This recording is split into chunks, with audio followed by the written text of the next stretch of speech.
Now, why be concerned about all this? It takes courage to expose the system. And many profit from the abuse. With mobbing, indeed, one can, through just lack of participation, allowing things to happen, make it possible for a bully to continue. Not speaking up is enough in many venues to make this bullying a reality. So indeed, it identifies and these systems of bullying and mobbing, and I know there are many researchers in this room who have vast experience in psychological studies and all of that. It identifies and punishes those who are different in some ways. The people who speak out, who are brave enough to ask that question in the class, who maybe have a different idea, who look different, as the studies we've been hearing about in the last hour have reflected. It makes individuals look weak to ask for help in many of these systems. How can we make it easier for people to ask for help, to admit that they are part of this bullying context, and to get some support? So, what is bullying? Ostracism, personal attacks, demeaning contexts, misrepresentations. Again, with these visual media, we hardly know how to handle all of this. You know who does know? I didn't want to bounce too much into this, but with a few minutes left, celebrities have lived with this for many, many years. Unfortunate photographs. Princess Diana, who was uniformly gorgeous in nearly every picture, had an unfortunate picture just showing her a little bit out of sorts in a locker room context. And she was wearing shorts or something, and it was in an odd pose, and it caused her great harm to see this picture, which was, of course, plastered everywhere. And you'd think, how can someone who is so gorgeous and have had, had a charmed life in many ways, and of course a very unfortunate life in others, but feel badly about it? Well, over a significant period of time, or over in a particular venue or context, great harm can be delivered to individuals. The ego of the bully is bolstered. The functioning of the group can be bolstered. And indeed, the individual, him or herself, who is the victim, is the one who pays for all of this. Groups are sometimes happier. Groups are sometimes working better after that victim is punished, is hurt, is damaged. And this is the upsetting part of a lot of what goes on. I find in my groups, and we all have teamwork in our classes, and I know that the grad students here have been through a lot of team interchanges, both at the undergraduate and graduate level. And I do know that teams very often point to why they are not successful, as the and link that to those problems to the existence of one individual in the group, or perhaps two. The individuals who are perhaps not as well versed as others, perhaps falling behind for a vast number of reasons. And that links to the school, a number of the school issues we've been talking about throughout this very wonderful hour. This kind of behavior is never warranted, but especially when primarily linked to the bully's or group's own needs. It very often has very little to do with the victim, him or herself. The victim is saying, what have I done? Probably very little to warrant anything that has to do with this process going into play.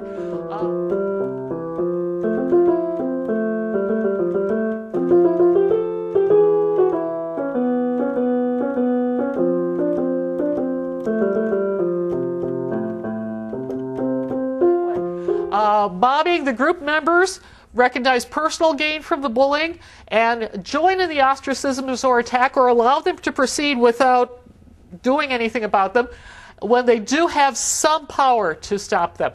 Mobbers gain, at least in the short run, maybe not in the long run, because no one wants to be in a world with this perpetual bullying and perpetual mobbing. And in a sour economy in workplaces, this is particularly problematic. Okay. And so what we're dealing with is stress and learned helplessness. The target, the victim, soon learns that nothing is going to be done about the bullying and mobbing, and working with authorities, asking for help, all those things that do, in many circumstances, lead to resolution of difficult problems, doesn't happen. And cynicism is a major byproduct of everybody involved. So let's talk a little bit about this technological imperative of social media. It adds so many complexities to bullying situations. They allow the participants to be part of the situation when not physically proximate. You can indeed spy on someone, as unfortunately the individual who committed suicide, the 19-year-old who committed suicide while involved in this bullying, this spying, all of that was done in a very remote way. The camera was set up. The perpetrators long gone. Social media provide more tools for invasion of an individual's victim's terrain, and also empower bullies to enlist others to be involved in a distant fashion, in venues distant from the victim. Here's a little, for instance, what do we mean by bullying? Your colleague, the target, says to you that he or she is being demoralized and demeaned, shut out of decision making, unfairly accused of something. What do you do to these targets? These victims can be students as well, especially graduate students who have a lot to lose in all of the bullying context. And so what is your response? Your door is open right now, and you're talking to the individual who is being bullied. What is your response? Do you assume that bullying can't be occurring because it is a male-male or female-female situation? We often have the notion that the only people who are bullied are the people who are in the lesser role. The targets are in lesser roles in a situation where there is a dominant male, submissive female, etc., etc. A good amount of bullying is linked to female-female interaction, female-female behavior. So many of our traditional sexual harassment models don't quite fit. It would be easier to deal with these circumstances if we could identify easy patterns and say this belongs to this pattern, this frame. Often bullying is so much more complex than that. And that leads to problems, of course, in doing research on this, because one literally needs detailed case studies over time to understand what is going on. Do you assume that since a group is involved with mobbing, that there must be something wrong with this individual? There are so many good people involved. I've been watching and intervening as I can a case of bullying in a peace-oriented group in a city, to be indirect, near me. We've got an individual who was expelled from a peace-oriented group who was talking out on Palestine, and in an email message, maybe he was a little bit strong but used no demeaning words in what he was saying.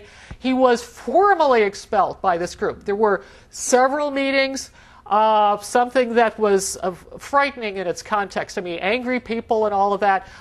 It was shades of witch trials and all of that. It made me very scared, and I tried to intervene the best I could. But very, very good people often get involved in mobbing and bullying and all of that, because it seems that if we could only get rid of this unfortunate individual, everything will be better. And of course, that's part of some system, psychological system that is very difficult to diagnose. Do you tell the victim it's just office politics? And of course, that disguises a great deal of real terror and pain. And do you tell the target to negotiate with the bully, or obtain mediation, or express his or her own fears to the bully? Whatever the bully is doing, and whatever this system, what is involved in the system that allows bullying to occur, which often has those mobbers involved as well, the people who either turn their backs or whatever. There's a great deal of hidden anger, issues that may have very little to do with the victim or the target. Indeed, trying to be human and obtaining that human connection and healing the bully is often problematic. And again, a lot of very difficult issues. Of course, reporting it to somebody higher up often just stigmatizes further the individual who is being targeted. Should you keep quiet and just hope it goes away? Again, it often hurts the reputation of an individual to say, yes, I was bullied. And one gets along best, of course, in organizations where one's reputation is always high and things are going well, and admitting that one is having problems in organizations can only demean one in terms of further promotion. Possible solutions. Reading on all of these matters. I didn't want to leave people with the idea that there's nothing out there that can be of help. There are groups that are acting very, very well to solve these problems. And one of the groups has a number of social media forums, listservs, other social blogs and all of that can update people on different methods, different pieces of legislation that are coming down and possibly becoming reality shortly. Legal and social remedies, etc. So indeed, making this type of information available, these types of social media, is very, very useful. I have found in my own work on bullying that reading the social media, I every single day, whatever problems I have, I read through the new posts, and unfortunately there are so many of them, to Bully Online.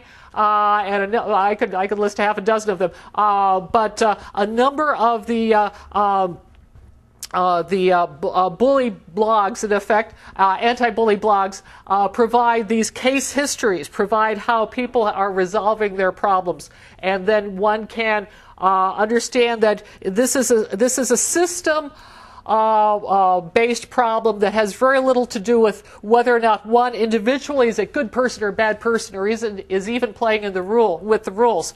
And indeed, one can understand how best to deal with these individuals. And a reality check here: most bullies are serial bullies. There's not just one victim; there's a string of victims over time. All of that. And groups that are involved in bullying and mobbing situations have often had a history of doing comparable activities. Just to think outside a box a little bit.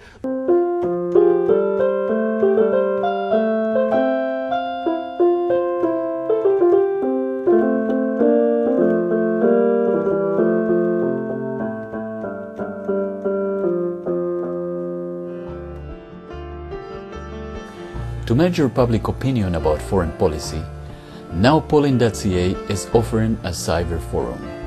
Select federal polls and follow the link to foreign policy. Here you find several subtopics. One of them is Afghanistan. On this poll, you can vote for one of the already posted statements about our intervention in Afghanistan, or you can add your own opinion with your own words about this issue. This innovative polling system, when realized, will become a potential tool to enable us, the citizens, bring about whatever social change is needed. Ongoing participation, or perpetual polling, is essentially what direct democracy is all about.